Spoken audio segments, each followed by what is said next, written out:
ရှင်တေဝဒနဲ့ပတ်သက်ပြီးအဆိုးတွေကြီးပဲပြောကြတယ်ရှင်တေဝဒမှာလည်းပဲကောင်းတဲ့ချက်တွေရှိတယ်ပေါ့သူအတကယ်ဆိုးသွမ်းတဲ့ပုဂ္ဂိုလ်ကြီးလည်းပြောလို့မရဘူးသူဘာဖြစ်လို့ရဲကိုကြသွားတယ်လေဘာကြောင့်ဒုက္ခရောက်တယ်လဲဆိုတာအကြောင်းရှိတယ်နော်အကြောင်းရှိတယ်ဒါကြောင့်မို့ရှင်တေဝဒကိုအရဲသူပို့ဆောင်ပေးသည့်အကြောင်းပုံမျိုးအဲ့ဒါကိုမှတ်သားပေးထားလို့ရှင်တေဝဒဟာဘုရားနဲ့ဤကိုတော်တယ်ဆိုတာအလုံးသိရှင်းတော်ရရဲ့မောင်းအရင်ဖြစ်တယ်ဆိုတာလည်းသိကြမယ်ရှင်တေဝဒရဲ့ဖာခမီးတော်ကသုပ္ပဗုဒ္ဓမေရောမာယာရဲ့မြတ်စွာဘုရားရဲ့မေရောမာယာရဲ့မောင်းတူဖြစ်တယ်ပေါ့နော်ဆွေတဲ့မျိုးတွေကပဲရသောတရာနဲ့ဗုဒ္ဓတို့ကမောင်နှမဝံကွယ်အဖေနဲ့အမေနဲ့ရသောတရားအဖေနဲ့ဗုဒ္ဓရဲ့အမေနဲ့မောင်နှမအရင်အဲ့ဒါတို့ကနေပြီးတော့ရှင်တေဝဒနဲ့ရသောတရာတို့ကိုမွေးဖွားခဲ့တာဖြစ်တယ်အဲ့တော့ဗုဒ္ဓဆိုတဲ့အိန္ဒိယနိုင်ငံရိုက်တဲ့ဇာတ်ကားတွေပါတော့တေဝဒနဲ့ဖယားတဲ့ကအမန်တော်ဆက်တဲ့ရသောရရဲ့မောင်လို့မဆိုဘူးသူဇာတ်ကြောင့်တမျိုးဖြစ်နေတယ်သို့တော့ပိဋကစာပေမှာအဲ့လိုမဆိုဘူးပိဋကစာပေမှာရသောရရဲ့မောင်အရင်ရသောတရာကမြတ်စွာဘုရားနဲ့ဖွားပဲ့တော်လို့ဆိုတော့မြတ်စွာဘုရားနဲ့တနေ့တည်းမွေးကြတာဖြစ်တော့တေဝဒကမြတ်စွာဘုရားနဲ့တော့မကြည့်ဘူးရသောတရာရဲ့မောင်ဖြစ်တော့တယ်အဲ့တော့ရသောတရာကအကြီးတေဝဒတကအငယ်လို့ဒီလိုမှတ်လို့ရတယ်ပေါ့သို့တော့စာရဲပေးတယ်ပါဘယ်သူကအကြီးဘယ်သူကအငယ်လို့ပြောထားတာတော့မရှိဘူးဘာလို့မရှိတာတော့ဆိုရင်ပိဋကစာပေကိုထိမ့်သိမ့်တဲ့အခါမှာဇလံဇက်ွက်တွေကိုအဓိကထားပြီးထိမ့်သိမ့်တာမဟုတ်ဘူးမြတ်စွာဘုရားဟောတဲ့တရားဓမ္မတွေကိုအဓိကထားတာဖြစ်တယ်ဒါကြောင့်မို့ဇလံဇက်ွက်တွေကိုအဓိကထားလေးမရှိဘူးပေါ့အဲ့တော့မြတ်စွာဘုရားတဲ့ငယ်တဲ့အတိုင်းတာတော့ရှိတေဝဒကငယ်တာဖြစ်မယ်ရှင်အနတ္တတောင်မှပဲပွေနေလို့ပြောတာဖွာပဲတော်လို့ပြောတာဟာတချို့ကျန်ကသာပြောတာတချို့ကျန်ကြတော့ဖွာပဲတော်မဟုတ်ဘူးထောက်ထားကြည့်မယ်ဆိုလို့ရှိရင်လည်းရှင်တေဝဒဟာမြတ်စွာဘုရားရဲ့ငယ်တဲ့အနေထားရှိတယ်ဘာလို့လဲဆိုဘုရားကိုပြုစုတာဆိုတော့ရွယ်တူခြင်းကတော့ပြုစုမှာမဟုတ်ဘူးငယ်တဲ့ပုဂ္ဂိုလ်ဖြစ်ဖို့များတယ်ပေါ့နော်ငယ်တဲ့အရွယ်ဖြစ်ဖို့များတယ်အဘောကယဆန်ရွှေကံဆိုတဲ့သင်္ကိတလောက်ထားတဲ့မြတ်စွာဘုရားရဲ့ဖွာပဲ့တော်အားဆိုတာကိုရှင်အနတ္တလို့ပြောကြတယ်သို့တော့ဗုဒ္ဓရဲ့ကျမ်းမှာကြတော့အာရောဟနိယဟတ္တိဘုရားအလောင်းစီးတဲ့ဆင်ဖွာပဲ့တော်လို့ပြောတယ်ရှင်အနတ္တကိုပြောတာမဟုတ်ဘူးအဲ့ဒါဘောကဘောဒီပင်ကာကကာလုဒာယီယာကယသောတရာဆန်ကမောင်ဆန္နအမရွှေကရွှေအိုးကြီးလေးလုံးနဲ့ကံကကတကမြင်စီတော့မြင်အဲ့ဒါမြတ်စွာဘုရားရဲ့ဖွာပဲ့တော်လေးတို့ဆိုလို့ရပေါ့ဘုရားနဲ့တနေ့တစ်ချိန်နဲ့မှမွေးဖွာလာကြတဲ့ပုဂ္ဂိုလ်တွေတို့အဲ့ဒါပဲဘောဓိပင်ရဲ့ရွှေအိုးရဲ့ဒါတော့တမဲကျန်လာတဲ့အသက်ရှိအဲ့တော့ရသောတရာကဖွာပဲ့တော်ဆိုတော့ဒီဝတ္တတာကရသောတရာတဲ့အကြည်မဖြစ်နိုင်ဘူးအငယ်ပဲဖြစ်နိုင်တယ်နောက်တစ်ခုထောက်တာတရားက ရှင်ဒေဝတတဟာဘယ်ချိန်လောက်မှသင်္ကန်းဝလာတယ်လေလို့တွေ့ကြည့်မယ်ဆိုရင်မြတ်စွာဘုရားတောထွက်ပြီးတော့သိပ်ကြောက်ဘုရားဖြစ်ပြီးပထမဆုံးကပိလဝကိုရောက်လာတဲ့အချိန်ပထမဆုံးကပိလဝရောက်တယ်ဆိုတာမြတ်စွာဘုရားက35နှစ်မှာဘုရားဖြစ်တာနော်35နှစ်မှာဘုရားဖြစ်တာဘုရားဖြစ်ပြီးနောက်36နှစ်39နှစ်အဲ့ဒီပိုင်းလောက်ပါမြတ်စွာဘုရားကပိလဝကြွတာပထမဆုံးအဲ့ဒီဘုရားကပိလဝကြွပြီးတဲ့နောက်မှာရှင်အနန္ဒာတို့ရှင်နုရုဒ္ဓတို့ရှင်ဒေဝဒတ်တို့ကဘုရားနောက်လိုက်ပြီးသင်္ကန်းဝတ်ကြတာဖြစ်တယ်ပေါ့သူတို့စောတယ်ပေါ့နော်ဆိုလိုတာကဘုရားအသက်30ကျော်လေးပါပဲသူတို့နောက်ကလိုက်ပြီးသင်္ကန်းဝတ်ကြတယ်ဆိုတော့ဘုရားရဲ့ငယ်တဲ့ပုဂ္ဂိုလ်တွေဖြစ်လာသူတို့က30ပတ်ဝန်းကျင်သို့မဟုတ်20ကျော်တွေလည်းဖြစ်နိုင်တယ်ပေါ့အဲ့တော့ရှင်ဒေဝဒတ်ရဲ့မေတော်ကဘာလို့လဲလို့ဆိုလို့ရှိရင်မဟိတိကောဂေါတိပုတ္တောမဟာနုဘဝဂေါတိပုတ္တောဂေါတိပုတ္တဆိုဂေါတာဆိုတဲ့တာဂေဝိမင်းသမီးကရှင်ဒေဝဒတ်ရဲ့မေတော်ဖြစ်လာတယ်တော့ဒါသူရဲ့နာမည်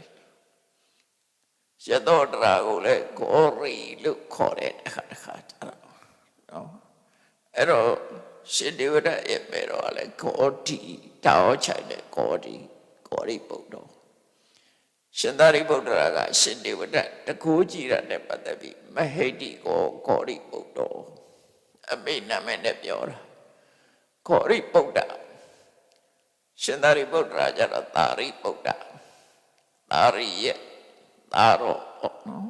သာရိပုတ္တမရဲ့သာရော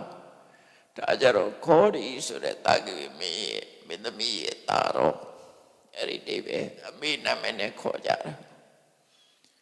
ရှင်သာရိပုတ္တရာကတစ်ချိန်တော့ရှင်ဒေဝဒတ်ကိုချီးမွမ်းပြောဆိုခဲ့တယ်မဟိတိကောဂေါတိပုတ္တောဂေါတိရဲ့သားတော်ဖြစ်တဲ့ရှင်ဒေဝဒတ်ဟာကြီးမားသောတကုရှိပါပေတယ်မဟာနုဘဝဂေါတိပုတ္တောအစွမ်းအစာကြီးမားပါပေတယ်လို့ချီးမွမ်းပြောဆိုခဲ့တာရှိတယ်အဲ့ချိန်တော့ဒါကောင်းနေတဲ့အချိန်ပဲနော်သူကပုထုဇဉ်ဘဝနဲ့တကုအိဒီဘတ်တွေရထားတာ哦အဲ့တော့ရှင်ဒေဝဒတ်ကဝလာတော့ကအကောင်းသမန်ရှင်အနန္ဒာတို့လိုပဲမြတ်စွာဘုရားဘဝဆန့်ကျင်မဲ့လုပ်တဲ့ရှိဘူးအဲ့တော့ဗုဒ္ဓဆိုတဲ့ရုပ်ရှင်တွေကရိုက်ထားတဲ့ချက်လက်တွေနဲ့တော့ကွဲလွဲတယ်ပေါ့ဒါပိဋကစာပေမှာဆိုတာနဲ့မတူဘူးပေါ့နော်ဟုတ်ပြီရှင်ဒေဝတတ္တဒေဝတတ္တနတ်ပေးတဲ့ပုဂ္ဂိုလ်ဆိုတဲ့အဓိပ္ပာယ်ဗျမတတ္တဗျမကပေးတာဒေဝတတ္တတက်ကပေးတာအဲ့ဒီခေတ်ကမဲ့နေကြနာမည်လေးပေါ့အရဏတိအုပ်ဆိုတဲ့ဗျမတ္တဆိုတာဗျမတတ္တဗျမကပေးတာလို့အဓိပ္ပာယ်ရတယ်ပေါ့နော်အဲ့ဒါကိုပဲဒေဝတတ္တဟုတ်ဒေဝတ္တလို့ဒီလိုခေါ်တာသာသနာ့ဘဝဝင်လာတဲ့အခါမှာပထမတဝါတွင်မှာပဲရှင်ဒေဝတတ္တဟာသမထจิตတွေကိုအောင်မြင်ပြီးတော့တကုအိဒီဘတ်နဲ့ပြည့်စုံတဲ့ပုဂ္ဂိုလ်ဖြစ်တယ်ဒိဗ္ဗစက္ခုဒိဗ္ဗသောတာအဘိညာဉ်တွေလည်းရတယ်သို့တော့ပုထုဇဉ်ဘဝနဲ့ရတာဖြစ်တယ်အရိယာတော့မဖြစ်ဘူးသိဘူးသမထจิตစဉ်ကျင့်သည့်အတွက်ကြောင့်တကုအိဒီဘတ်တွေနဲ့ပြည့်စုံတယ်တကုဖတ်စင်နိုင်တယ်အဘိညာဉ်၅ပါးရအဘိညာဉ်တွေရတယ်ပေါ့အတဝခယအဘိညာဉ်တော့မရဘူးယန္တာဖြစ်မှအတဝခယအဘိညာဉ်ရတာပုတိအားဆွဲတယ်ပဲပုဗ္ဗေနိဝတ္တတို့ဒိဗ္ဗစက္ခုတို့ရတယ်အတဝခယမရဘူးလို့ပြောအောင်အဲ့ဒါလို့တကုအဘိညာဉ်တွေရလို့တကုဖန်ဆင်းနိုင်တဲ့စွမ်းရည်တတိတွေရှိတယ်သာသနာမှာထင်ရှားတဲ့ပုဂ္ဂိုလ်တို့ဖြစ်တယ်သူ့ရဲ့အစွမ်းအစားတွေနဲ့အဲ့ဒါလို့စိတ်ကောင်းနှလုံးကောင်းရှိပြီးတကူအဲ့ဒီဘက်တွေနဲ့ပြည့်စုံတဲ့ပုဂ္ဂိုလ်ကိုဖဲအကြောင်းတရားတွေကကြရဲရောက်အောင်ပို့လိုက်တယ်လေဒါတတိထားဖို့လိုတယ်ပေါ့ တို့ဆိုရင်ဒေဝဒဟာလူဆိုးကြီးပဲလို့လူဆိုးမှုငရဲကြတယ်လို့ဒီလိုမဟုတ်ဘူးနော်ကိုယ်တဏ္ဍမှာလည်းပဲအဲ့ဒီတရားဆိုးတွေဖြစ်တယ်ဆိုလို့ရှိရင်ကိုယ်လည်းပဲအဲ့ဒီလမ်းရောက်မှာပဲအဲ့ဒါကိုမြတ်စွာဘုရားဒီသုတ်တန်တစ်ခုမှာဟောထားတာရှိတယ်ဒီသုတ်တန်ကိုလည်းပဲဒေဝတတ္တသုတ်တန်လို့ခေါ်တယ်ရှင်ဒေဝရအကြောင်းနဲ့ပတ်သက်ပြီးတော့ဟောတာတွေတော့အများကြီးရှိတယ်ဒါပေမဲ့ဒီသုတ်တန်တွေကဒီရှင်ဒေဝတတ္တကိုငရဲသို့ပို့ဆောင်ပေးသည့်အကြောင်း၃မျိုးအဲ့ဒီမဲ့ဖျားကိုသွေးစစ်တရားလုပ်တဲ့အနတ္တရိယကံလောဟိတပါရကကံကြောင့်မဟုတ်ဘူးအဲ့ဒါကိုဒီကမထားပြောဘူးဖျားတန်ခါပိရကကံကံကြီးထိုက်လို့မဟုတ်ဘူးမဟုတ်ဘူးဆိုတာအဲ့ဒီကံကြီးထိုက်အောင်လုပ်တာရဲ့အကြောင်းတရားကံကြီးထိုက်အောင်လုပ်တာကအကျိုးဖြစ်တယ်အဲ့ဒီကံကြီးထိုက်အောင်လုပ်တာဟာဘာကြောင့်လုပ်တာလဲအဲ့ဒီလုပ်တဲ့အကြောင်းတရားအဓိကကြားတာပေါ့နော်သူရဲ့ယဉ်ထဲမှာဖြစ်ပေါ်တဲ့တရားကပို့ပြီးတော့အဓိကကြားတယ်မြတ်စွာဘုရားကိုသိကြောင်ကြံ့တယ်နော်လောဟိတပါရကကံထိုက်တယ်တန်ခါးတွေသင်ခွဲတယ်တန်ခါးပိရကကံထိုက်တယ်အဲ့ဒါတွေကြောင့်ငရဲကြတယ်လို့တော့တမ္မာအဖြစ်ဒီပြစ်မှုတွေကိုဆွဲကြတယ်မြတ်စွာဘုရားကအဲ့ဒီပြစ်မှုတွေကြောင့်လို့မဟုတ်ဘူးစဉ်းစားကြည့်အဲ့ဒီပြစ်မှုတွေကိုဘာကြောင့်သူကျူးလွန်တယ်လဲဆိုတာအဓိကကြားတယ်ပြစ်မှုကျူးလွန်စေတဲ့အကြောင်းတရား၃ပါး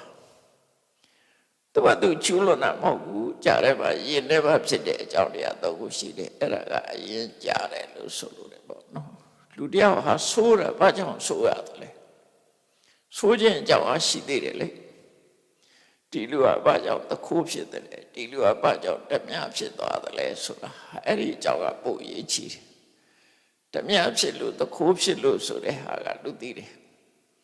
ခုနကဓမြဘဝရောက်သွားအောင်တခိုးဘဝရောက်သွားအောင်ဘာကြောင့်သူရောက်သွားတယ်လေအဲ့ဒါကပို့ရေးချီတယ်ပေါ့နော်ဒါလူတိုင်းနဲ့သက်ဆိုင်တယ်ပေါ့လူတိုင်းနဲ့သက်ဆိုင်တော့လူတိုင်းဟာတတိထားတဲ့အချက်တွေပေါ့နော်အဲ့တော့ဒေဝတတ္တဟာဆိုအသက်30လောက်ကဝလာမြတ်စွာဘုရားသက်တော်82နှစ်လောက်ရောက်တဲ့အခါကျမှဘုရားဥစ္စာကျင်လာ82နှစ်လောက်ဘာလို့လဲဆိုတော့မြတ်စွာဘုရားစီသွားပြီးတော့တောင်းဆိုတဲ့အခါစေနောတာတိဗန္တိဘဂဝါမြတ်စွာဘုရားအခုသက်တော်ကြီးပြီအသက်ကြီးပြီသူ့ကိုယဟန်တန်ဃာတွေကိုလွှဲအပ်ပါသူအုပ်ချုပ်ပါမယ်လို့ဆိုတော့အဲ့မှာဘုရားအသက်ကြီးပြီလို့ပြောတာပဲရွယ်တော့ဆိုအသက်80ကျော်တာအဇတတနန္တတာမြတ်စွာဘုရားပြိဋိဘမဆန်ခင်8နှစ်လို့ဆိုတော့မြတ်စွာဘုရားသက်တော်82နှစ်လို့တွက်လို့ရတယ်ပေါ့အဲ့ဒီအချိန်မှာရှင်ဘုရားအသက်ကြီးပြီတန်ဃာတွေအုပ်ချုပ်ဖို့သူ့ကိုတောင်းပေးပါအဲ့ဒီမှာမြတ်စွာဘုရားကသူ့ကိုဆုံးမလိုက်တယ်ဆုံးမလိုက်တဲ့စကားကသူမခံနိုင်လောက်အောင်ပြောတဲ့စကားဖြစ်သွားတယ်။ဘာကြောင့်ဒါပြောတာတော့လို့ဆိုတော့မြတ်စွာဘုရားမှာတော့အကြောင်းရှိတယ်။မြတ်စွာဘုရားဘာကြောင့်အဲ့ဒီလိုစကားပြောတာလဲလို့ဆိုလို့ရှိရင်ကြီးမားတဲ့အကျိုးကျေးဇူးတစ်ခုရှိလို့ပြောတာဆိုပါစို့မာဂန္ဒီမိသားစုနဲ့ဆုံတွေ့တော့ကတခြားစကားနဲ့ပြောရင်ပြောလို့ရတာပဲအဲ့ဒါလို့မပြောဘဲနဲ့ကိမိဝိတံမုဒ္ဒကရိတပုံနာပါရပိဏတဖုတိတောနာအိစေကျင်ကြီးကျင့်ငယ်နဲ့ပြည့်နေတဲ့မင်းသမီးမာဂန္ဒီကိုခြေတော်တဲ့တောင်မထိချင်ဘူးလို့ဆိုတော့အဲ့ဒါတော့မှုချိုပြချိုပြောရဲဆိုပြီးတော့ကြားတဲ့ပုဂ္ဂိုလ်မခံနိုင်ဘူးလေဒါမြတ်စွာဘုရားကအဲ့ဒီလိုစကားမျိုးပြောလာလို့ဆိုမှန်တယ်အကျိုးရှိတယ်ဆိုရင်သူကြိုက်ပြောတယ်ဗျာအဲ့ဒါပြောကြသူကတော်ဆိုတဲ့ကောင်းသောစကားကိုဆိုတော်မူတတ်သောဆိုတဲ့မြတ်စွာဘုရားကုံတယ်မှာနော်မှန်နဲ့မှန်ရမယ်အကျိုးလည်းရှိမယ်သူ သူများကြိုက်ရင်လည်းပြောမယ်မကြိုက်ရင်လည်းပြောတယ်ဒီနှစ်ခု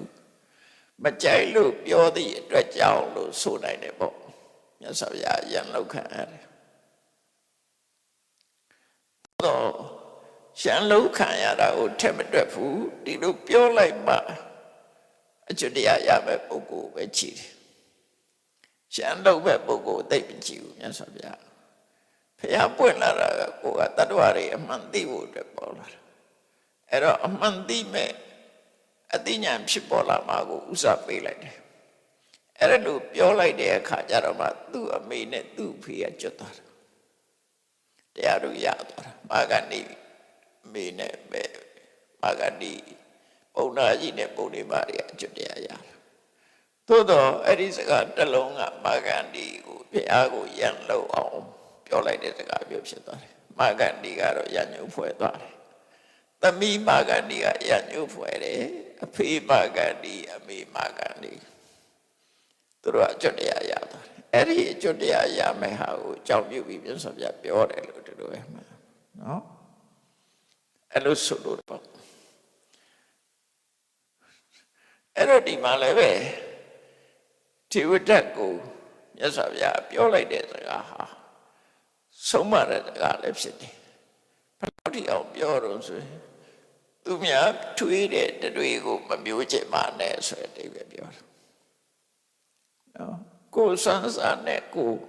ခေါင်းဆောင်လုပ်မယ်စားသူများထွေးတဲ့တွေကိုဘာလို့မျိုးရတာလဲဆိုတဲ့အဓိပ္ပာယ်ပြောတာအဲ့တော့ဒေဝဒကနာကြည့်သွားတယ်အဲ့ဒါလေပြောရင်တော့ဖះကိုမကြည်ညိုတဲ့လူကတော့ပြောမှာပေါ့အပြောမတတ်လို့ဒုက္ခရောက်တယ်လို့သို့တော့မြတ်စွာဘုရားမှာအကြောင်းရှိပြောတာထေဝဒကိုဒီလိုပြောလိုက်မှနောင်တရတဲ့အခါမှာမြတ်စွာဘုရားရဲ့မေတ္တာကိုသူသိတော့ဘာလို့လဲဆိုလူဆိုတာတော်ခက်တယ်နော်ဒီဗမာပြည်မှာနေမယ်ဆရာတပည့်ရှိကြတယ်ဆရာတပည့်ရှိကြတယ်ငယ်တော့ကဆရာကိုကြောက်ရတယ်ဆရာကရိုက်နဲ့တင်ဆုံးပါတာကြီးပွားလာတဲ့အခါကျတော့အသက်ကြီးလာတဲ့အခါကျတော့ဆရာကမရိုက်ပဲနဲ့မွေးလာတဲ့တပည့်နဲ့ဆရာကရိုက်ပြီးတော့ပညာသင်ပေးတဲ့တပည့်အဲ့ဒီနှစ်ဦးဟာထူးခြားလာတဲ့အခါအသက်ကြီးဆရာကျေးဇူးကိုသိလာတော့ပြန်ပြောကြတယ်ဘယ်လိုပြောတော့ဆိုငယ်စဉ်ကဆရာကမရိုက်ဖက်နဲ့အလိုလိုက်ထားတဲ့တပည့်ကငါကိုဆရာသမားကအလိုလိုက်လို့ငါဟာပညာမတတ်တာနှုတ်ဖို့ဆိုရင်ငါပညာတတ်မယ်အပြစ်တင်တာပြောတာနောက်တချို့ကျတော့ဆရာကငါကိုရိုက်ထားတယ်လို့ထိတဲ့ရိုက်ရင်ထိတဲ့ငါတတ်မယ်လို့ထင်ကြတယ်အဲ့လိုပြောတာလူဆိုတာကိုယ့်ကိုပြစ်မတင်ဘူးကျန်တဲ့လူပဲပြစ်တယ်ဒါအထုံးစံအမေကငါလိုက်လို့ငါဒုက္ခရောက်တယ်လို့ပြောတာပဲသာသမီကလည်းစိုးမိုက်ပြီဆိုရင်အမေကလိုလိုက်လို့ငါဒုက္ခရောက်တာလိမ္မာလို့ရှိရင်အမေဆုံးမလို့သိမပြောဘူးကိုတော့လူတွေကပြစ်သိမ့်တယ်သူများကိုတော့အပြစ်တင်တယ်တခုချွေရင်လို့တင်တယ်ဒါကြောင့်မြတ်စွာဘုရားကထေဝဒတ်နောင်တရလာတဲ့အခါမှာ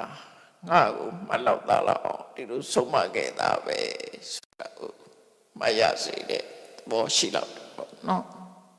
ဒါတွေ့ကြည့်ရတာပေါ့အဲ့တော့မြတ်စွာဘုရားပေါ့မှာငကိုကလည်းတန်တရားကပါလာတယ်အမုန်းစိတ်ကလည်းရှိတယ်ပေါ့ခုလို့ပြောလိုက်တဲ့အခါပုံမုန်းသွားတယ်ပေါ့နော်ဒါတော့တခြားနေ့ဒီတိုင်းနေ့လည်းမုန်းမှာပဲဒီသူကမုန်းစိတ်ကရှိတာသို့တော့အသက်အရွယ်ငယ်တော့ကတလောင်မဟုတ်ပဲနဲ့ကြီးလာတဲ့အခါမှာဖားချောင်းဒီလိုအမုန်းစိတ်တွေပေါ်လာတယ်လဲဆိုပလာတလို့ဆိုတဲ့တရားအဲ့ဒီတရားတစ်ခုကအမှန်တမ်းဆိုတယ်ပလာတဆိုတာဘုံတုကုန်ပြိုင်လောက်ထားပြောတာနော်ငါလည်းတူတူပဲသူ လည်းတူတူပဲဆိုရယ်ကိုယ်နဲ့သူနဲ့နှိုင်းရှင်ပြီးတော့တူတယ်လို့သတ်မှတ်တယ်ဥမာမဲ့ဘုန်းကြီးတွေနဲ့ပြောမယ်ဆိုရင်သူလည်းဓမ္မစရိယကိုယ်ဆရာကဓမ္မစရိယအောင်တယ်တပည့်ကလည်းဓမ္မစရိယအောင်တယ်ငါလည်းဓမ္မစရိယအောင်တယ်ဆရာလည်းဓမ္မစရိယအောင်တယ်ဘာထူးလဲတူတူပဲလောကီဝဲဆိုရင်ဆရာလည်းပြီးငါလည်းပြီးဆရာကလည်းမဟာဝိဇ္ဇာကလည်းမဟာဝိဇ္ဇာဆရာကလည်း PhD ငါလည်း PhD တူတယ်လို့နှိုင်းရှင်တယ်တချို့ကျတော့သားတဲ့တောင်းထင်လိုက်သေးတယ်နော်အဲ့ဒါကိုပလာတာလို့ခေါ်တယ်ရှင်ဒေဝဒတ်ကိုနှိပ်စက်သွားတာအဲ့ဒါလည်းပါတယ်အဲ့ဒါပါတယ်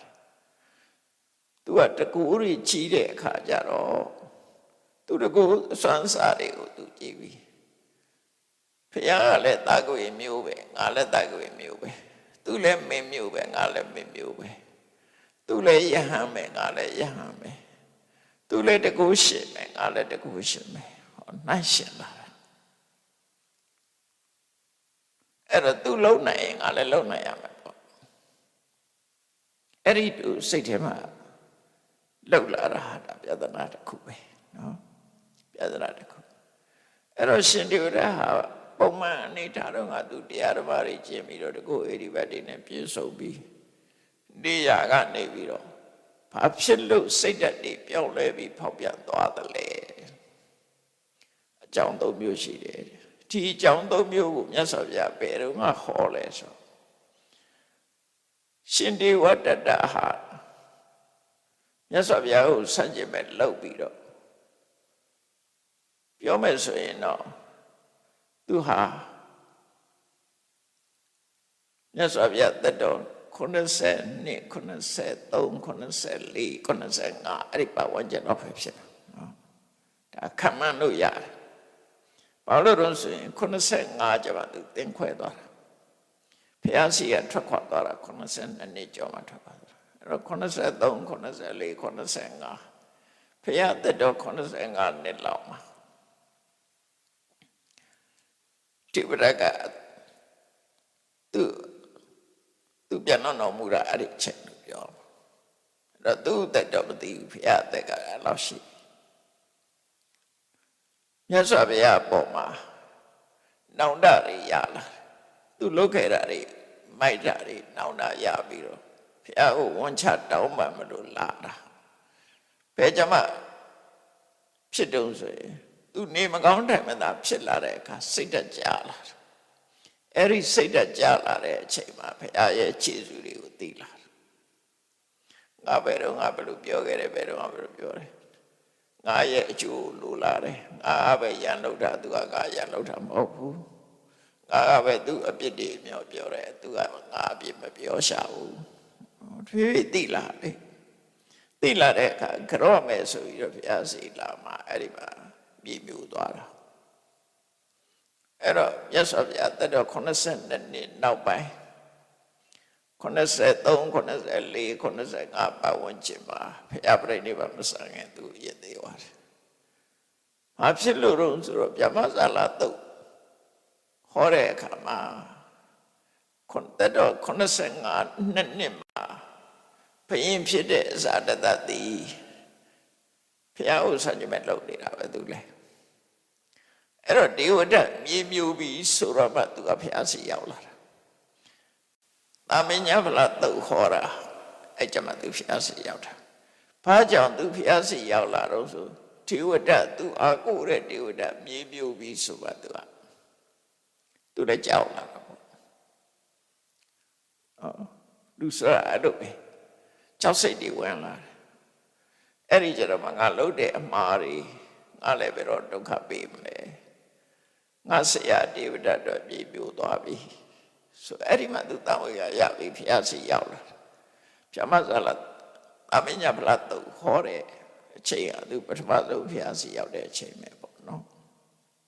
အဲ့တော့အဲ့ဒါတွေကိုထောက်ထားမယ်ဆိုရင်ရှင်ဒေဝဒတ်သိဆုံးပြီးတဲ့နောက်မှာဇာတတကဖျားစီရောက်တာဟုတ်လေ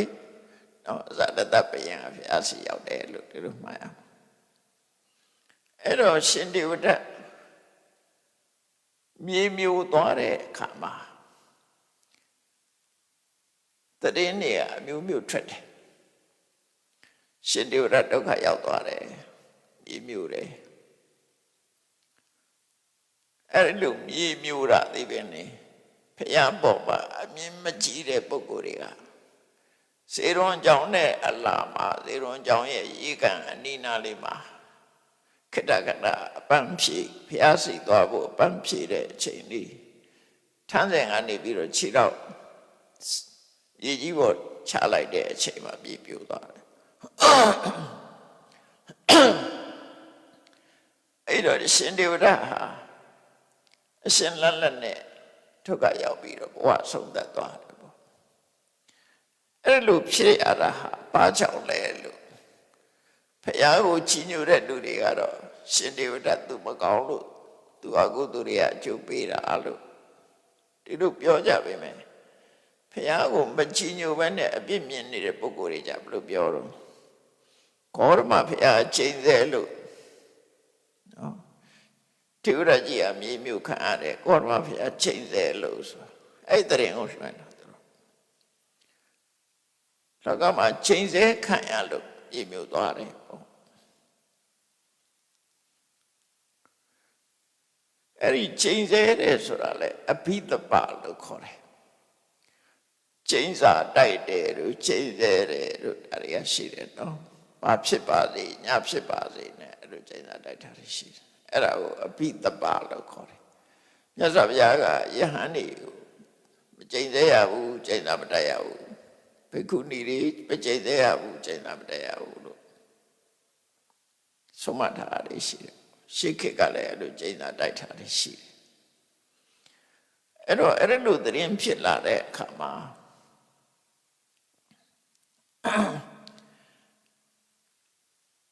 ဘုရားကိုချီးညိုတဲ့ပုဂ္ဂိုလ်တွေကစပြီးတန်တရားဝင်လာကြတယ်ဟုတ်များဟုတ်နေမလားဖခင်ကိုကောရမဗုဒ္ဓကိုအမြဲတမ်းရန်လုပ်တဲ့ဒေဝဒဟာမကောင်းတော့သိခြင်းဖြင့်သိရတယ်ဆိုတာဒါ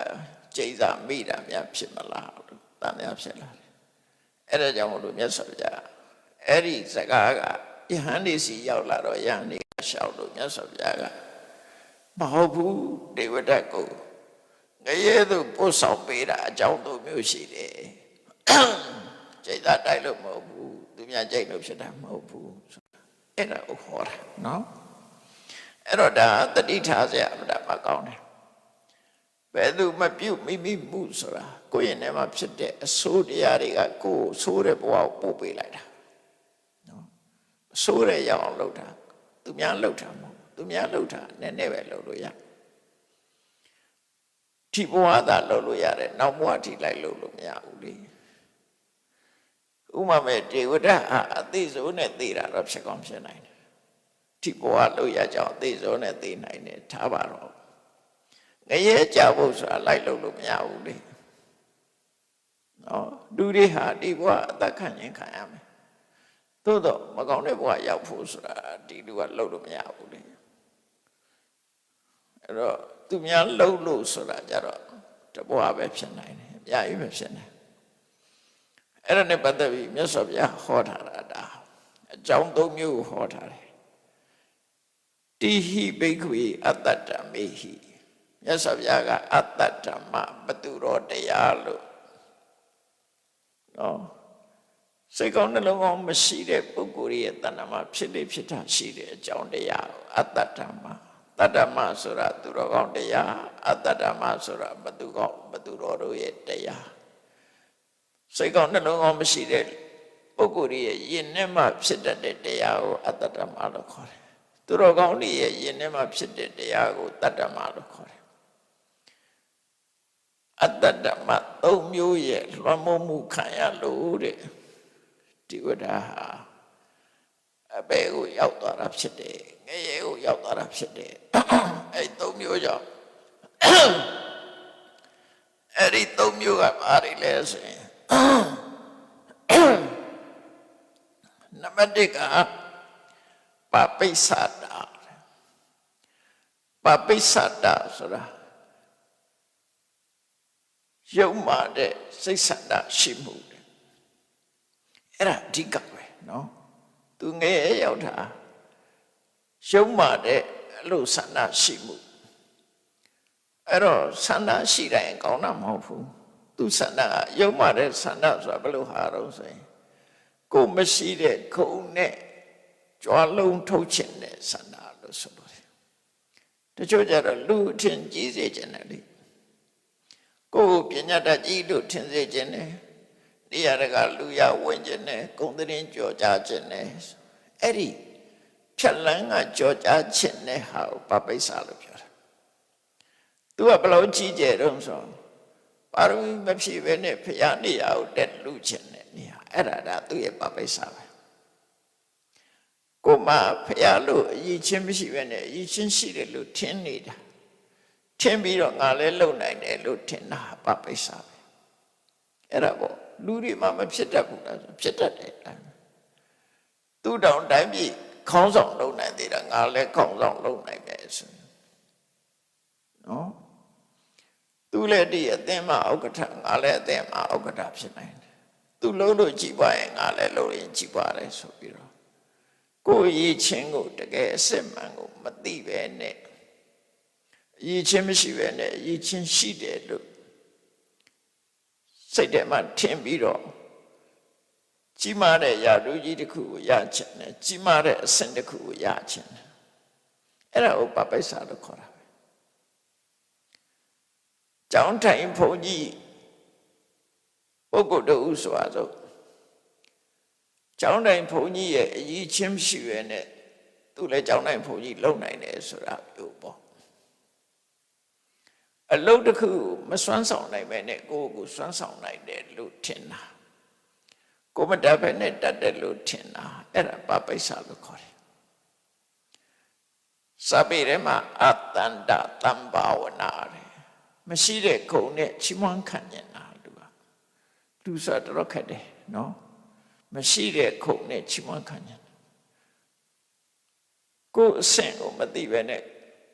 ကိုယ်ဆင့်အမြင့်ဆုံးဆင့်လို့စိတ်ထဲမှာထင်ပြီးတော့ဘယ်သူကမှပိုးမထားတာအဲ့ဒါပလာသလို့ခေါ်တယ်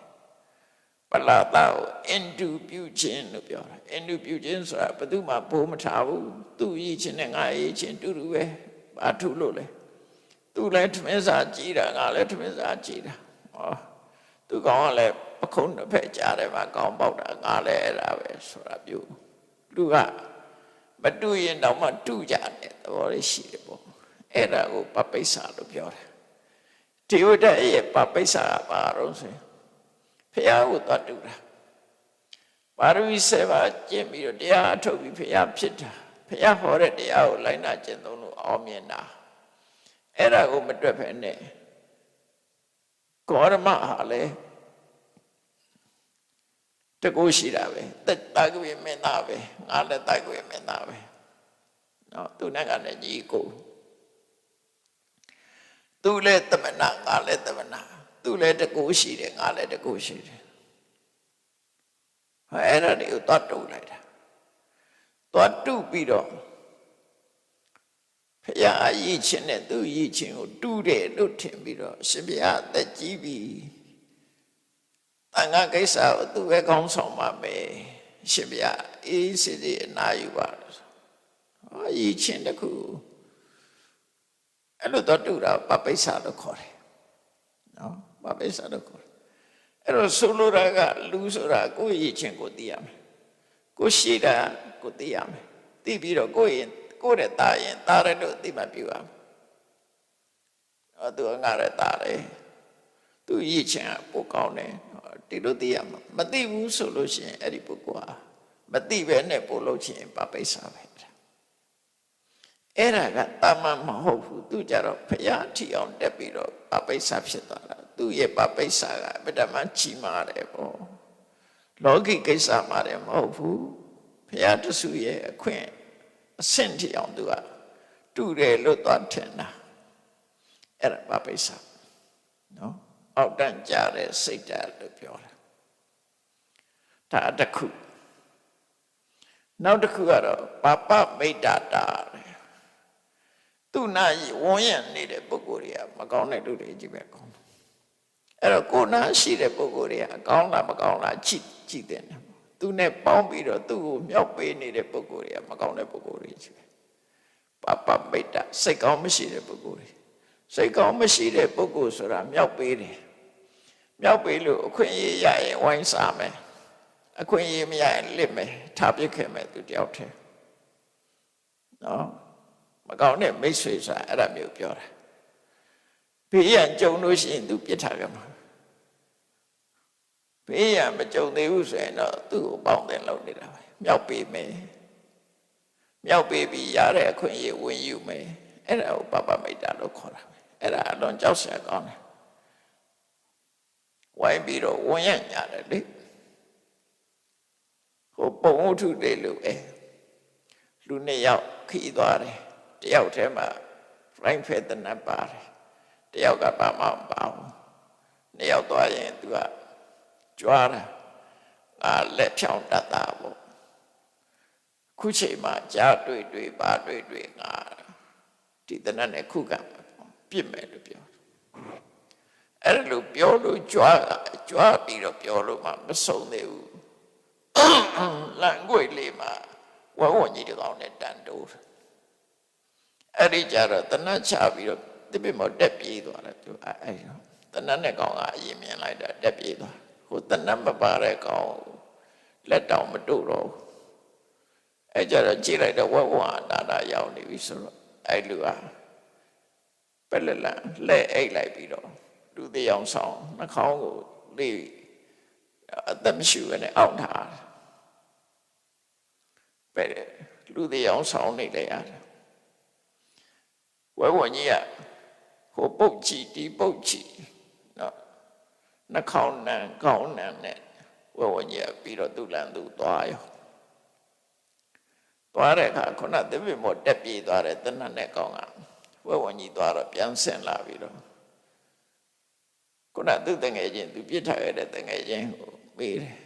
မင်းကိုဝဝကြီးကကပ်ပြီးတော့ဘာတွေပြောသွားတော့အေးတခြားမဟုတ်ပါဘူးကွာတဲ့အရေးကြုံလို့ရှိရင်ခုလိုပြစ်ပြေးရတဲ့မိတ်ဆွေမျိုးဘယ်တော့မှမပေါင်းနဲ့လို့ပြောသွားတာတဲ့အဲ့ဒါမျိုးပဲနော်ဝန်းရံနေတဲ့ပုဂ္ဂိုလ်တွေကအခက်ခဲကြုံရင်ထွက်ပြေးသွားကြတယ်သူတို့မကြုံရင်တော့ဘာလုပ်မယ်ညာလုပ်မယ်နဲ့ဆိုပြီးတော့မြောက်ပေးကြတယ်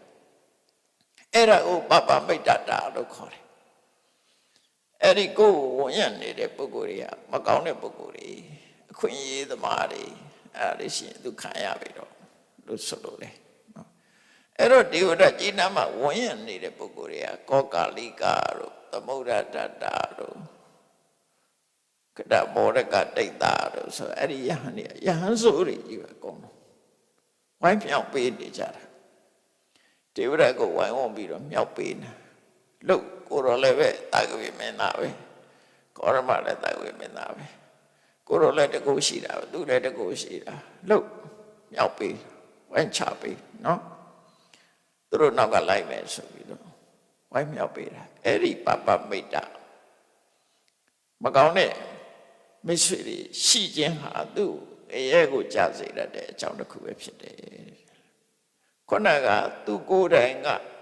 ပါပိဿမကောင်းတဲ့ယုံမာတဲ့အလိုဆန္ဒရှိတာကတခုသူ့ကိုဝန်းရံနေတဲ့ပုဂ္ဂိုလ်ရဲ့မကောင်းတဲ့မိတ်ဆွေတွေဖြစ်မှုကတခုဆိုလိုတာကအတွင်းရောအပြင်ရောမကောင်းဘူးလို့ပြောတယ်လူတယောက်မကောင်းမှုဆိုတာအတွင်းအကြောင်းအပြင်အကြောင်းနှစ်ခုရှိတယ်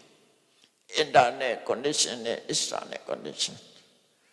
တော့သူ့ရဲ့ပင်ကိုအတွင်းစိတ်တက်ကလည်းမကောင်းဘူးဘာဝန်းကျင်ကပုဂ္ဂိုလ်တွေကလည်းပဲမကောင်းဘူးဆိုတော့သူကမကောင်းတာနှစ်ထပ်ကွမ်းဖြစ်သွားတယ်ပေါ့ဒါဥဆိုလိုတာပဲเนาะအဲ့ဒီမကောင်းတာနှစ်ထပ်ကွမ်းကသူ့ကိုဆင်းရဲတွင်ရအောင်တိုးပို့လိုက်တာ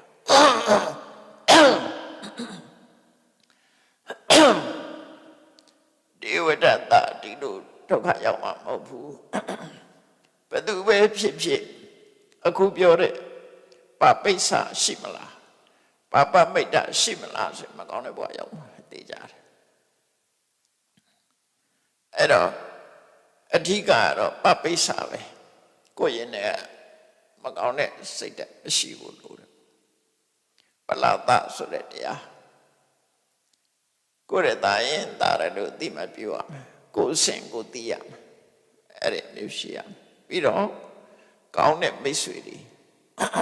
ကောင်းတဲ့ဘက်တွန်းတဲ့မိတ်ဆွေတွေနဲ့ရှိရမယ်တော့အတွင်နဲ့အပြင်အဲ့ဒီနှစ်ခုဟာအကြီးမားဆုံးအရာနှစ်ခုပဲနောက်ဆုံးသုံးနံပါတ်ကတော့အားလုံးဆိုရင်တတိခောပနဥဒ္ဒရိကရဏီယေဒေဝဒတရားကျင့်တာကလမ်းမဆုံးသေးဘူးသူတမတိသမထကျင့်စဉ်ကိုကျင့်လို့သူဟာပုရုဇဉ်ဘဝနဲ့ဒိဗ္ဗစက္ခုတို့အိတိဝိဒတို့အဘိညာဉ်တွေရတယ်တကူကြီးတယ်တကူရှိတယ်အဲ့ဒါတွေရပြီးတော့သူလောက်ရမှာရှေ့ဆက်ပြီးတော့ဝိပဿနာတရားအထုတ်ရမယ်ဘာမဟုတ်တဲ့တကူအိတိပတ်လေးနဲ့ဩရမတ္တကေနာရှေ့ဆက်လောက်ရမယ့်ကိစ္စတွေမပြီးသေးပဲနဲ့ဩရမတ္တကေနာမပြောပတ်လို့တဲ့အညံစားအရေးချင်းလေးနဲ့အညံစားဖြစ်တဲ့ဝိသေသတိကမေနာခုံတူးဝိသေသနော်အဘိညာဉ်တရားဓုလေးတွေကိုရယုံလေးနဲ့အန္တရာဝတ္တနာပါတိသူဟာကမ္မထာအလုပ်ကိုရပ်ဆိုင်ပြလိုက်တယ်ရှေ့ဆက်ပြီးဝိပဿနာတရားကျင့်ရင်သူရနာဖြစ်မှာအဲ့လိုဖြစ်နိုင်တဲ့အရေးချင်းရှိတဲ့တန်နဲ့ရှေ့ဆက်လို့ရမှာမလုပ်ဘူးဆိုလိုတာကလူတယောက်အာဉာဏ်ကောင်းတဲ့ဂုဏ်တို့တွေရနိုင်တယ် PA လေးနဲ့တင်ကျင့်တတ်ပြီးတော့ Master တို့ PhD တို့မယူခဲ့ဘူးဆိုတော့ဟိုသိတာအောင်ပြောပြတာနော်သူ့ဘဝမှာသူ့ရည်ချင်းကဒေါက်တာပွဲဒေါက်တရိတ်ဒီဂရီထိအောင်ရနိုင်တဲ့တန်နဲ့ဘက်ချလာပွဲလေးနဲ့ကျင့်တတ်နေတယ်အဲ့ဒီဘောမျိုးပေါ့နော်သူကလည်းရဟန္တာဖြစ်အောင်လုပ်ရမယ်အလုပ်တွေမပြီးသေးပဲနဲ့ရဟန္တာဖြစ်အောင်မကျင့်ပဲနဲ့လောကီတကူလေးနဲ့ตายရပြီးတော့ရက်ဆိုင်ထားတယ်အဲ့ဒါကတတိယအချက်အဲ့တော့လူတွေထင်တာတခုမှမဟုတ်ဘူးမြတ်စွာဘုရားပြောတာနော်အဲ့ဒါကိုမပြောဘူးမြတ်စွာဘုရားအဲ့ဒါရဲ့အကြောင်းလေးကိုပြောတာဒေဝဒဟာတန်ခါသင်ခွဲလို့ငါ့ကိုသေးသေးတီအောင်လှုပ်လို့ပြောဘူးဖေဟာဒီထင်မှာအဓိကအကြောင်းလေးအတာပဲနော်အဓိကရင်နှွဲကအကြောင်းတရားကပါတော့ပပိစ္ဆအပြင်ကအကြောင်းကပါတော့ပပမိတ်တနောက်သူ့ရဲ့ချွေရင်းချက်ကတရားတို့တရားမြတ်ရအောင်ကျင့်ဆောင်နိုင်တဲ့အရေးချင်းရှိပါလေရဲ့အဆုံးထိအောင်မသွားပဲနဲ့ရက်ဆိုင်တာဒါမှားတယ်အကယ်၍တရားတို့တရားမြတ်ရသွားပြီရဟနာဖြစ်သွားပြီဆိုဒီလုံးဒီလုံးမဟုတ်တော့ဘူးလေအဲ့ဒီသုံးခုကိုမြတ်စွာဘုရားကရေသူပို့ဆောင်ပေးတဲ့အကြောင်းတရား၃မျိုးလို့ပြောတာမြေပြိုတာလည်းပဲဒါကြောင့်ပဲအဲ့ဒီ၃ခုရဲ့လွှမ်းမိုးမှုကြောင့်တဲ့ဒေဝဒဟာပင်ငယ်ကြာရောက်ပြီးတော့သူ့ဘဝဟာကုစားလို့မရအောင်ပြုပြင်ပေးလို့မရနိုင်လောက်ပြုပြင်ပေးလို့မရဘူးကုစားလို့မရဘူးဆိုတဲ့စကားလုံးကိုအတ္တိကိစ္ဆောလို့မြတ်စွာဘုရားဟောတာအတ္တိကိစ္ဆောတိကိစ္ဆဆိုတာကုစားလို့ရတယ်ပြုပြင်ပေးလို့ရတယ်ယောဂတစ်ခုဟာဆေကုလို့မရတော့ဘူးဆိုအင်ကေဝရေဘောကုလို့မရတော့ဘူးလို့ပြောတာအတ္တိကိစ္ဆအဲ့ဒီအတိတ်ပဲနဲ့ပြောတာသူ့ကိုပြင်ပေးလို့မရတော့ဘူးဘာကြောင့်မရတာတုံးဆိုရင်သူ့ပင်ကိုကပပိစ္ဆဖြစ်နေတယ်အဲ့ဒီရင်ထဲကအဆိုးတရားနောက်သူ့နဲ့ဝန်းရံနေတဲ့ပုဂ္ဂိုလ်တွေကပပမိတ်တာဟောဒီအကြောင်းနှစ်ခုဟာအရေးကြီးတဲ့အကြောင်းနှစ်ခုအဲ့ဒီအကြောင်းနှစ်ခုဟာသူ့ကိုပြင်ပေးလို့မရတော့ဘူးသူ့ပဲအဆိုးဘက်ကိုမရောက်ရအောင်ပို့တော့မှာပဲသူဆိုလို့တယ်နော်အဲ့တော့သူဟာအပြည့်မြဝရလဲဒါကြောင့်ပဲအပင်ငယ်ရောက်သွားတာလဲဒါကြောင့်ပဲကုစားလို့မရနိုင်တဲ့ပြစ်မှုကြီးတွေကိုကျွလွန်လိုက်တာလဲဒါကြောင့်ပဲလို့သူဆိုလို့တယ်နော်အဲ့ဒါဒီသုတ်တန်ရဲ့ဆိုလို့ချက်အဲ့တော့မြတ်စွာဘုရားကခါထာပဏအနေနဲ့ဟောထားတာလည်းရှိသေးတယ်ဒီသုတ်တန်မှာ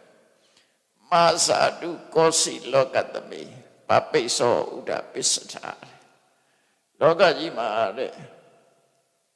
မြည်သူမှအခုလိုအောက်တန်းကြတဲ့စိတ်ဆန္ဒတွေမရှိကြပါစေနဲ့ဘုသူတဏ္ဏမှပဲဖြစ်ဖြစ်အခုလိုနော်ကိုယ်မှမရှိတဲ့အရေးချင်းနဲ့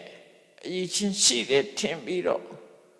ကိုယ့်ကိုယ်ဘဝမြင်တဲ့ပုဂ္ဂိုလ်တွေပဲဖြစ်ကြပါစေနဲ့ပေါ့ဒါအမှန်မှကြီးမားတဲ့ဒုက္ခကိုဖြစ်စေနိုင်တယ်ပေါ့နော်ကိုယ်အတိုင်းတာကိုကိုယ်မသိတာဟာပို့ဆိုးတယ်ပေါ့ကိုယ်ရေးချင်းကိုမသိတာပို့ဆိုးတယ်တတမိနာပိသနာထပပိသနာယထာဂတိအဲ့ဒီလိုအလိုဆိုးအောက်တန်းကြတဲ့စိတ်ဓာတ်တွေရှိတဲ့ပုဂ္ဂိုလ်တွေဟာဒီလိုဖြစ်တတ်တယ်ဒီလိုအခြေအနေမျိုးဆက်ရောက်သွားနိုင်တယ်ဆိုတာကိုသတိထားကြဖို့ဆိုရတိုက်တော့အဲ့တော့ကိုယ်တဏ္ဍမှာမဖြစ်အောင်ဒါသတိထားမှာဒေဝတ္တဒီလိုခံရမှာငါတော့မခံရဘူးလို့မအောင်မိနဲ့ဒီလိုစိတ်ဓာတ်ရှိရင်ဒီလိုသွားမယ်ပေါ့ဒါပြောတာနော်ပဏိတောတိသမညာတောဘာဝိတတောတိသမတောရှင်ဒေဝဒဟာလူညံ့မဟုတ်ဘူးတဲ့ပဏိတောတိသမညာတောအများကရှင်ဒေဝဒဟာအသိဉာဏ်ထက်မြက်တဲ့ပုဂ္ဂိုလ်ပညာရှိပုဂ္ဂိုလ်ဖြစ်တယ်လို့ချီးမွမ်းကြတယ်ဘာဝိတတောတိသမတောကိုယ်စိတ်ကိုပိုင်နိုင်အောင်သမထကျင့်စဉ်တစ်ခုကိုအောင်မြင်ထားတဲ့ပုဂ္ဂိုလ်ဘာဝိတတနော်စိတ်ဓာတ်ကိုပိုင်နိုင်ထားတဲ့ပုဂ္ဂိုလ်တယောက်လို့အားလုံးကသိကြတယ်စလံဝယတတအထာဒေဝတတောတိဝေတုတောသာသနာတော်မှာရှင်ဒေဝဒတ်လို့ဆိုတာဟာမိတော့ကလေးပမာတောက်ပါတဲ့အလင်းအောင်ပမာသာသနာမှာထင်ရှားတဲ့ပုဂ္ဂိုလ်တို့ပဲမျိုးရိုးကလည်းထင်ရှားတယ်နော်ထင်ရှားတဲ့မျိုးရိုးအကြီးချင်းကလည်းထင်ရှားတယ်တောက်ပါတဲ့တကူတွေရှိတယ်ဆိုအဲ့ဒါလို့မီးလျံတို့တောက်ပါနေတဲ့ပုဂ္ဂိုလ်တယောက်ဟာဘာကြောင့်အဖြစ်ဆိုးနဲ့ကြုံသွားရတယ်လဲနော်ဘာကြောင့်ဖြစ်ဆိုးနဲ့ကြုံသောတမနာမနုစိန်နောတမနာမနုစိန်နောဆိုသူကသူဖျားအရေးချင်းနဲ့တန်တူဖျားရှိတဲ့အရေးချင်းသူမှလည်းအရေးချင်းရှိတယ်လို့ဖျားနဲ့တူတယ်လို့သူကသူစိတ်ကူးရင်နော်အဲ့ဒါပြဿနာစင်ကြီးတကောင်ကအိုင်ထဲမှာလူးလွန်ပြီးတော့ကစားတာရေချိုးတယ်ငုတ်လိုက်ပေါ်လိုက်စင်ကြီးတကောင်ရေနဲ့ထဲမှာဝင်ပြီးကစားတာအဲ့ဒါကိုအားကြပြီးတော့ယုံတကောင်ကအဲ့ဒါလို့သွားလို့ပြုတ်ပြီးသိမှာပေါ့နော်စင်ရမျိုးမှမဟုတ်တာအဲ့ဒါမျိုးပြောတာ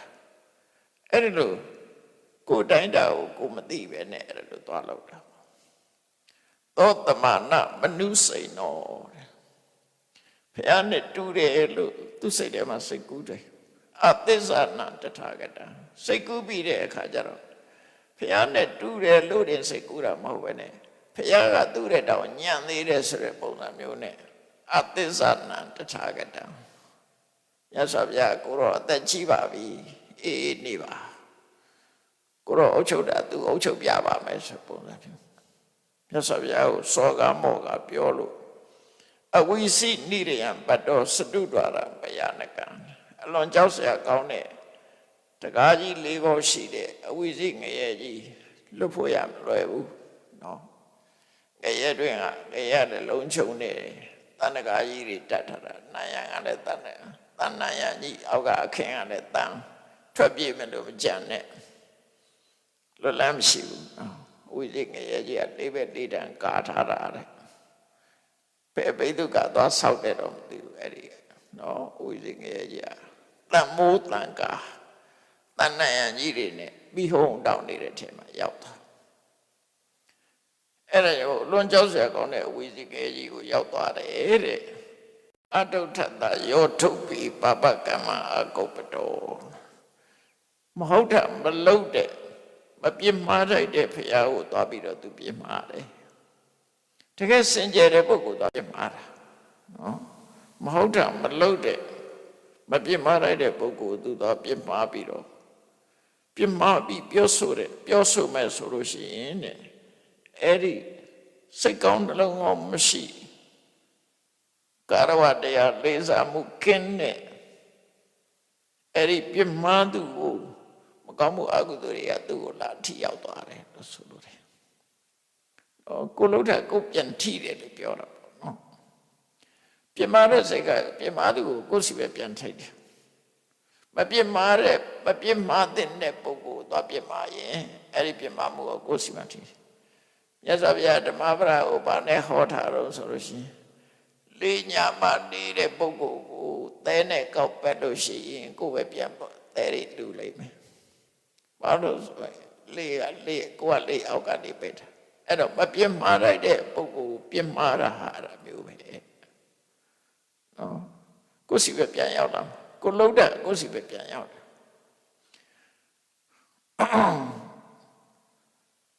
သမုဒ္ဒံဝိတကောမေနယောမိညေယပတုတိတုံနသောတေနပတုတေယပိတမဟိဥတတိမယပင်လေကိုစိတ်ခတ်တယ်လူတယောက်ဟာပင်လေကြီးတွေကိုသွားပြီးတော့စိတ်ခတ်ပြီးတော့ပင်လေကြီးပျက်စီးအောင်လုပ်တယ်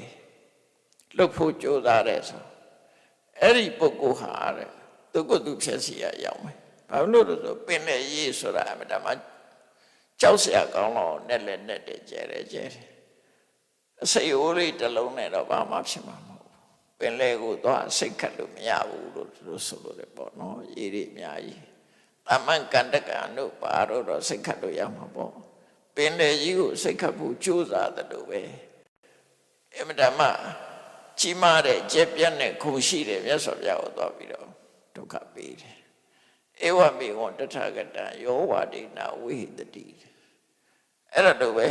ပင်လေကြီးလို့အမှန်တမ်းကြီးမားတဲ့ဂုဏ်ကျေးဇူးတွေရှိတယ်မြတ်စွာဘုရားကိုတဲ့ဆွဆွဲကဲ့ရဲ့မှုတွေနဲ့သွားပြီးတော့နှိမ့်ဆက်မယ်ဆိုလို့ရှိရင်အမှန်တမ်းငြိမ်းချမ်းတဲ့စိတ်နှလုံးရှိပြီးတော့အကျင့်ကောင်းတဲ့ပုဂ္ဂိုလ်သူမြတ်ထံကိုကဘလောက်ပဲအပြစ်တင်သူစီအပြစ်ကမရောက်ဘူးတဲ့ကိုစီပဲပြန်ရောက်မယ်လို့ဆိုလို့တယ်ကိုပဲပြန်ကြမယ်ဒါဒိတံမိတ္တံကိုပိထာတင်္စသေဝေထပန္တိတောယတမက္ကအနုကောဘောဖိက္ခုဧဝံဒုက္ခတပပုနေခယံဒုက္ခတပပုနေဆိုလိုတာကအသိပညာရှိပြီးတော့သူနိလန်တိုင်းလိုင်းတာကျင့်သုံးလို့ရှိရင်ဆင်းရဲဒုက္ခကလွတ်သွားနိုင်တယ်အဲ့ဒီလိုပုဂ္ဂိုလ်မျိုးနဲ့ပေါင်းပါတဲ့ကိုယ်ဆင်းရဲဒုက္ခကသူ့ကိုအတူယူအားကြပြီးလိုင်းတာကျင့်သုံးလို့ရှိရင်ကိုယ်လည်းဒုက္ခလွတ်သွားနိုင်တယ်ခက်မျိုးစုံကလွတ်ပြီးတော့ကိုယ်လည်းကောင်းရသူကတိပုံတော့တန်တရားဝဆင်းရဲလွတ်မယ်ဆိုအဲ့ဒီလိုတန်တရားဝဆင်းရဲကလွတ်စေနိုင်တဲ့အကျင့်ကောင်းရှိတဲ့ပုဂ္ဂိုလ်မျိုးပေါင်းပါလို့ပြောတယ်ဒါကပြမအကြောင်းတစ်ခုနဲ့ပတ်သက်ပြီးဒါဒိတံမိတ္တကိုပေးထားတယ်အဲ့လိုမိတ်ဆွေမျိုးပေါင်းပါတယ်တင်္စသေဝေယပန္တိတောဒီလိုပညာရှိမျိုးကိုမှီဝဲပါသူဆိုလို့လေနော်ပညာကိုယ်တိုင်ကစဉ်းစားဉာဏ်ရှိရင်အဲ့ဒီလိုပုဂ္ဂိုလ်မျိုးကိုသာပေါင်းတဲ့ဆက်ဆံပါတဲ့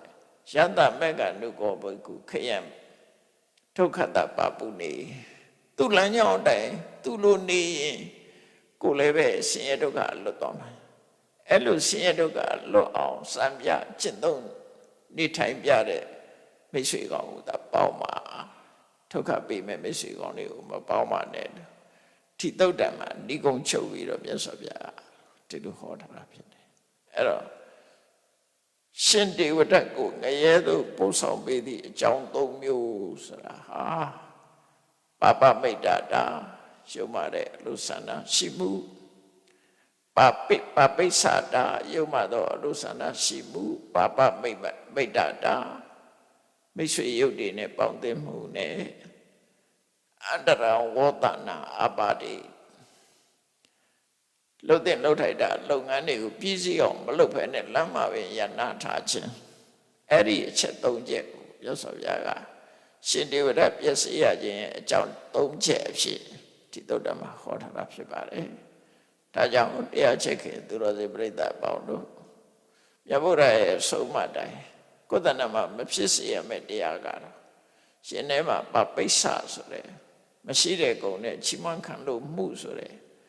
အဲ့ဒီစိတ်ဓာတ်မျိုးကိုယ်တဏ္ဍာမှာမရှိစေရဘူးကိုယ်နဲ့ပေါင်းတဲ့ပုဂ္ဂိုလ်တွေဟာမကောင်းတဲ့ပုဂ္ဂိုလ်မျိုးမဖြစ်စေရဘူးစံနမူနာပြုတ်ပြီးတော့အတူလိုက်ကျင့်သုံးလို့ရှိရင်တူယူကျင့်သုံးလို့ရှိရင်ကောင်းတဲ့အဆင့်တန်းကိုရတဲ့ပုဂ္ဂိုလ်မျိုးကိုသာလေပေါင်းတဲ့ဆက်ဆံရမှာဖြစ်တယ်အလုပ်တစ်ခုလုပ်လို့ရှိရင်အောင်မြင်သည့်ထိအောင်ချားမှရနာမထားပဲနဲ့အဆုံးထိအောင်လုပ်ရမယ်ဆိုတဲ့ဒီသင်္ကန်းစာကိုဒီ message ကိုရသော်ပြပေးတာဖြစ်တယ်ဒါကြောင့်ရသော်ပြဆုံးမတဲ့အဆုံးမအတိုင်းလိုက်နာကျင့်သုံးနိုင်ကြပါစေကုန်သတည်း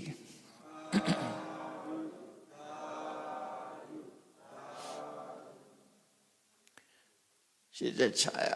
အရှင်ဖေယဖေယတပည့်တော်တို့သည်ဓမ္မအသိဉာဏ်ရရှိမှသာလျှင်နိဗ္ဗာန်ချမ်းသာကိုမျက်မှောက်ပြုနိုင်ပါသောကြောင့်ဓမ္မအသိဉာဏ်ရရှိစေရန်ရှိတန်ကြလျက်ဓမ္မသဘင်ဆင်းခြင်းပါပြုလုပ်ကြ၍အမတ္တဒါနဓမ္မဒါနတရားအလှတော်ကိုပေးလူကြပါကုန်၏တရားတော်မြတ်ကိုရွတ်သိလေးမြတ်စွာ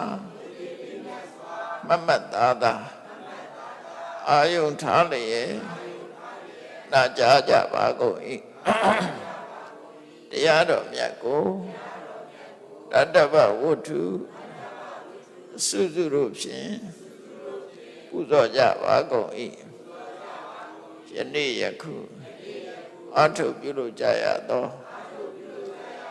ဤကောင်းမှုဤကုသိုလ်စုစုသည်နိဗ္ဗာန်ချမ်းသာ၏အကြောင်းထောက်ပံ့ဖြစ်ပါစေတည်းဤကောင်းမှုဤဖို့ပါကကိုအမိအဖအဖို့ဖွာ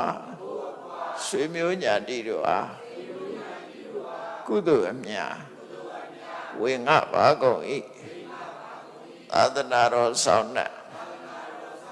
လောကဆောင်နှင့်တို့အားကုသိုလ်အမြတ်ဝေငှပါကုန်၏32ဘုံကျင့်တိကုန်သောလုံးစုံများစွာတတ္တဝါတို့သည်ကုသိုလ်အမြတ်